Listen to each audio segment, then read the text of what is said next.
प्रत्येक वेळी दुसऱ्यांवरती दया करता, परंतु त्या दयेचा परिणाम आपल्या जीवनावरती व्हायला लागतो. आताच तुम्ही ही चूक करत असाल. तुमच्यासोबत मी ना एक छोटीशी गोष्ट शेअर करते. खूप छोटी आहे, परंतु ती आपल्या जीवनामध्ये नक्कीच तुम्ही ह्या किस्स्यातून गेले असाल. कावळ्याचं घर पडून जातं आणि कावळा ना चिमणीच्या घरामध्ये येऊन थांबतो. चिमणीला च्या घरामध्ये सर्व काही मौज मजा घ्यायला लागतो. तिच्या घरामध्ये खूप चिमणी ना तिचं सर्वस्व म्हणजे तिच्या घरामध्ये तिचा चांगला पाहुणचार कावळे दादाचा करते.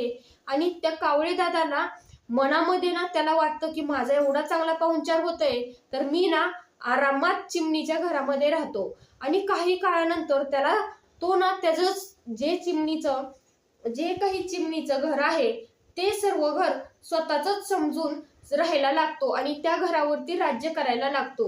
आणि त्या घरामध्ये ना काही गोष्टी मोडून टाकतो, कोलमडून टाकतो, काही गोष्टींचं नुकसानही करून जातो. अशी वेळ येते की पूर्ण घर त्या चिमणीचे तोडून टाकून तो कावळे दादा बाहेर पळून जातो. आणि चिमणी मात्र रडायला लागते की माझं सर्वस्व ह्या कावळ्याने, मी त्याच्यावरती एवढी दया केली आणि त्या कावळ्याने माझं सर्व घर म्हणजे पाडून टाकले, माझं घरटं पाडून टाकलं. आणि चिमणी मात्र रडायला लागते. अशीच परिस्थिती आपल्या सोबतही कधी कधी घडायला लागते. इतरांवरती दया करायला जातो किंवा आपण एखाद्याची सहानुभूती करायला जातो आणि आपण एखाद्या व्यक्तीला आपण प्रत्येक वेळी ना मदतीचा हात देतो. आणि तोच व्यक्ती आपल्या जीवनामध्ये कधी आपल्याला खड्ड्यात टाकून जाईल. किंवा ह्या जगामध्ये ना कोणीही बिनास्वार्थी कोणावरही कोण अवलंबून नाही. प्रत्येकाच्या ठिकाणी प्रत्येकाला काही ना काही एका व्यक्तीकडून हवं आणि स्वार्थासाठीच दडलेले आहेत. तर असंच काहीसं आपण अनेक वेळा प्रत्येकावरती दया करायला जातो. प्रत्येक गोष्टीला आपला जर असा स्वभाव असेल की आपण इतरांना सहानुभूती देण्याचा प्रयत्न करू आणि प्रत्येक वेळी समोरचा व्यक्ती आपल्याला डिप्रेशन मध्ये टाकण्याचा किंवा आपण ज्या व्यक्तीला आपण समोर करतोय तोच व्यक्ती आपल्यावरती मानसिक दबाव असेल किंवा आपल्याच विचारांवरती तो आपलं राज्य गाजवायला लागतो की तू हेच कर, तुझ्यासाठी तेच योग्य आहे आणि तुझ्या जीवनामध्ये तेच नुकसान करायला लागतं.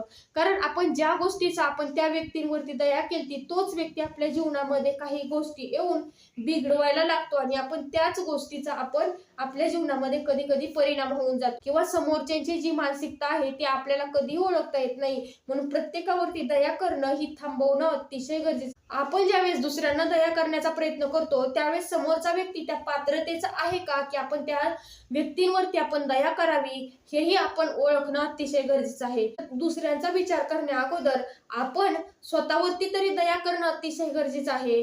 अनेक वेळा मी पाहिलंय की स्वतःला नुकसान पोहोचवून घेणार, स्वतःला त्रास झाला तरी चालेल परंतु इतरांना त्रास नको म्हणून ना आपण प्रत्येक वेळी आपली मानसिक त्रास करून घ्यायला तयार होतो, परंतु दुसऱ्यांना आनंदी ठेवण्या ह्याच्यामध्ये आपल्यालाच आपण त्रास करायला लागतो.